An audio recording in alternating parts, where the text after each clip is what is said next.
Hello friends, બિસ્મિલ્લાહિર્રહમાનિર્રહીમ। તો ફરીથી એકવાર તમારું મારી ચેનલમાં સ્વાગત કરું છું।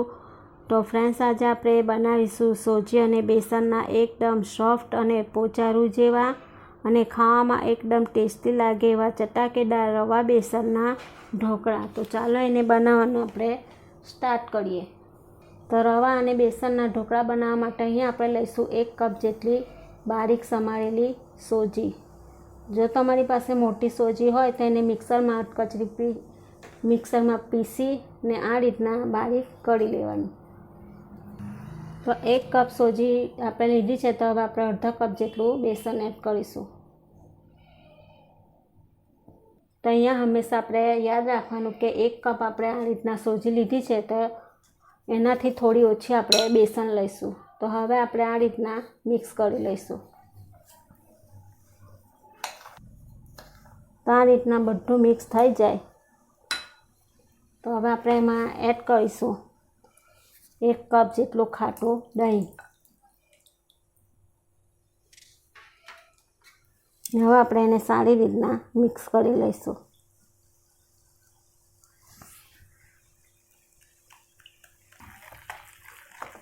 તો આ બધું સારી રીતના મિક્સ થાય ત્યાર પછી આપણે 1 કપ પાણી લઈશું, જેમાં આપણે થોડું પાણી એડ કરતા જઈ એને મિક્સ કરતા જઈશું।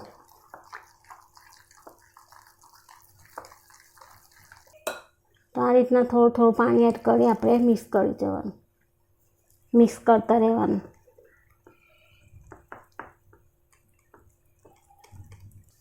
તો અહીંયા ફ્રેન્ડ્સ 1 કપમાં આપણે અડધા કપ જેટલું પાણી યુઝ થયું છે, બાકીનું આટલું પાણી આપણે બચી ગયું છે। તો હવે એને 2 મિનિટ માટે આ રીતના એક જ કન્ડિશનમાં ફેંટી લઈશું। તો આ રીબીન જેવું આ રીતના આપણું ખીરું પડે એટલે સમજી લેવાનું કે આપણું બેટર તૈયાર છે। તો હવે આપણે એમાં એડ કરીશું સ્વાદ પ્રમાણે મીઠું, ને અહીંયા આપણે લઈશું કલર માટે અડધી ચમચી જેટલી હળદર, ને સોફ્ટ ઢોકળા બને એટલા માટે આપણે એમાં લઈશું 2 ચમચી જેટલું તેલ।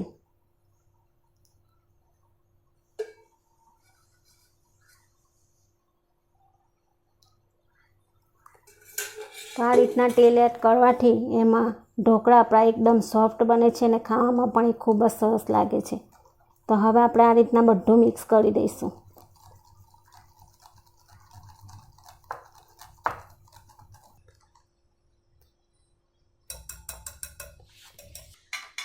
અહીંયા 2 મિનિટ જેવું થઈ ગયું છે, તેને આપણે ઢાંકણ ઢાંકી અડધા કલાક માટે રેસ્ટ આપીશું।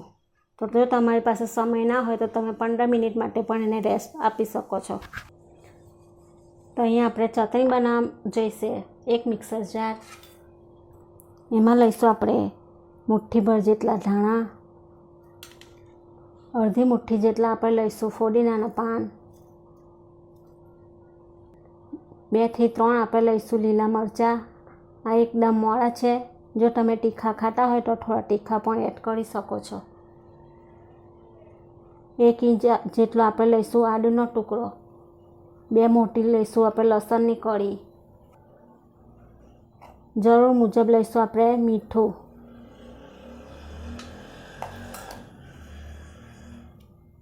અડધી ટીસ્પૂન જેટલો આપણે લઈશું સંચર પાવડર, અડધી ચમચી જેટલું આપણે આખું જીરું એડ કરીશું, જરૂર મુજબ લઈશું આપણે ખાંડ,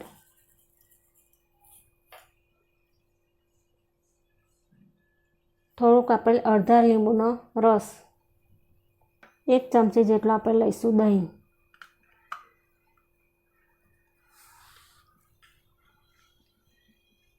ને એમાં એડ કરીશું આપણે થોડું પાણી। તો આ ચટણી ઢોકળા સાથે ખાવામાં ખૂબ જ ટેસ્ટી પણ લાગશે।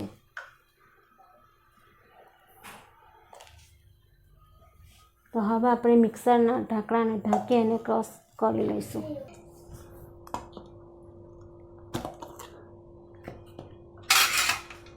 તો જોઈ શકો છો તમે અહીંયા ફ્રેન્ડ્સ, આપણી આ રીતના ગ્રીન ચટણી પણ તૈયાર થઈ ગઈ છે। તો હવે આપણે એને એક વાટકામાં કાઢી લઈશું।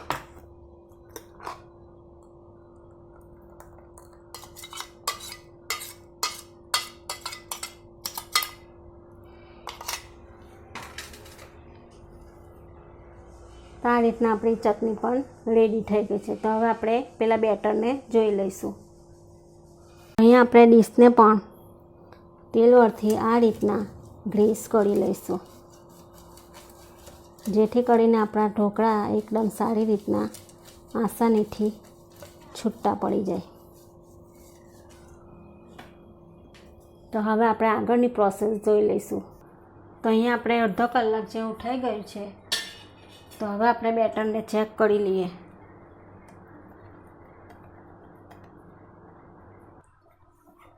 તો બેટર આપણું આ રીતના સરસ રીબીનની જેમ પડતું થઈ ગયું છે ને એકદમ સરસ બેટર આપણું તૈયાર છે. તો એમાં આપણે અડધી ચમચી હવે એડ કરીશું ઈનો. તો ઈનોની જગ્યાએ તમે બેકિંગ સોડા પણ લઈ શકો છો. ને હવે આપણે થોડું એમાં પાણી એડ કરીશું ને એને આપણે સારી રીતના એક જ ડાયરેક્શનમાં ફેંટી લઈશું.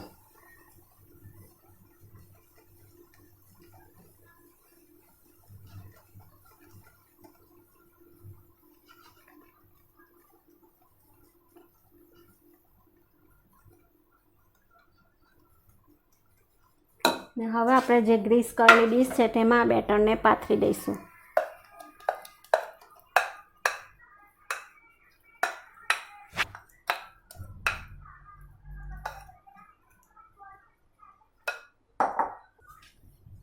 તો અહીંયા મેં સ્ટીમરમાં પાણી પહેલેથી જ ગરમ કરવા મૂકી દીધું છે. તો હવે આપણે આ બેટરને અંદર મૂકી દઈશું.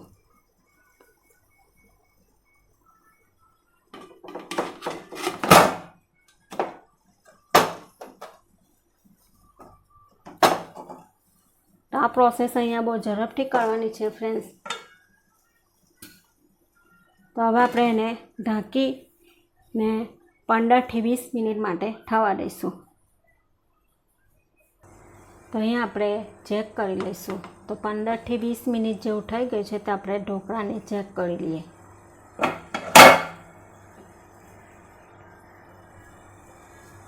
તો અહીંયા આપણે સ્ટીમરની મદદથી ચેક કરી લઈએ. તો તમે જોઈ શકો છો અહીંયા ફ્રેન્ડ્સ કે આપણી સ્ટીક એકદમ ચોખ્ખી અને એકદમ સરળતાથી આવી રહી છે. તો આપણા ઢોકળા એકદમ બનીને તૈયાર છે. તો અહીંયા આપણે ઉપરથી થોડું મરચું પણ છાંટેલું છે.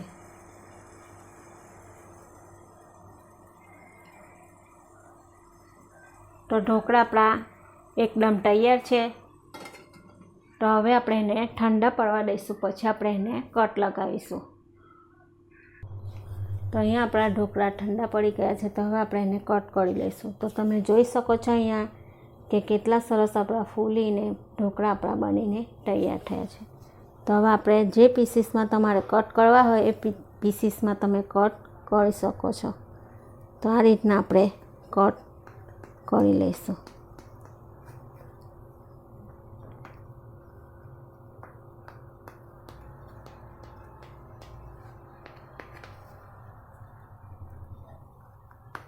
તો ફૂલીને એકદમ સરસ આપણા પોચારું જેવા રવા અને બેસનના ઢોકળા આ રીતના બનીને તૈયાર છે.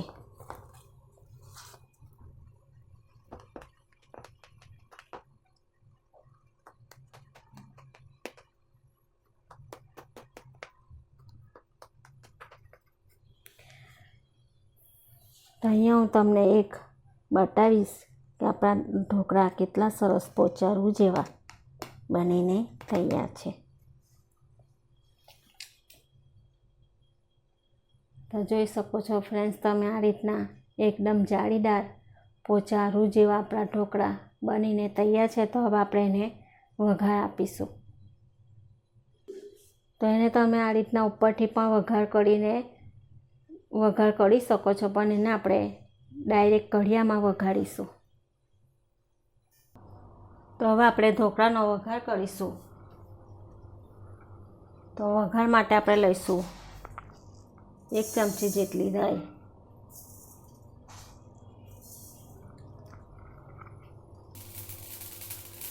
ને રાઈ આપણી આ રીતના ફૂટવા લાગે તો હવે આપણે લઈશું 2 મોટી ચમચી જેટલું તેલ.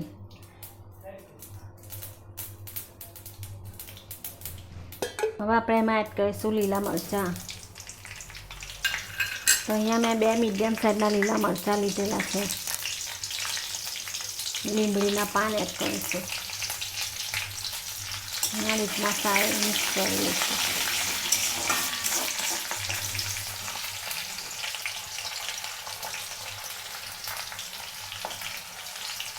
ટેસ્ટ માટે લઈશું આપણે 1 ચમચી જેટલા સફેદ તલ, 1 થી 1.5 ચમચી જેટલા.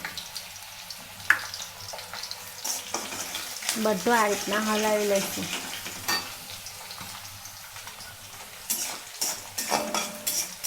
હવે આપણે ઢોકળાને આની અંદર એડ કરીશું.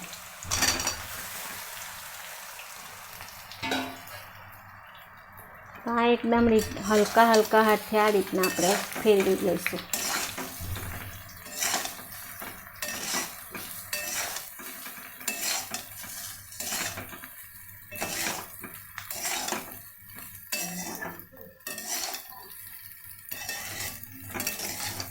તો અહીંયા આપણા ઢોકળા વઘાડીને તૈયાર થઈ ગયા છે. તો હવે આપણે એમાં ઉપરથી લીલા ધાણા એડ કરીશું.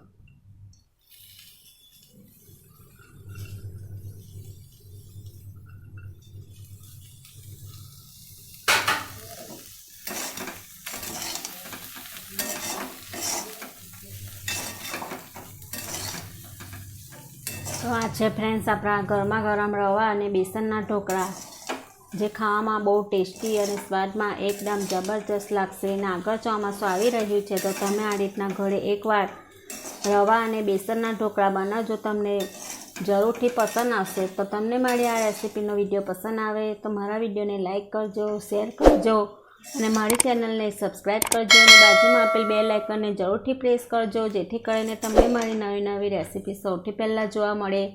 ફરી મળીશું આપણે એક નવી રેસીપી સાથે. અલ્લાહ હાફિઝ.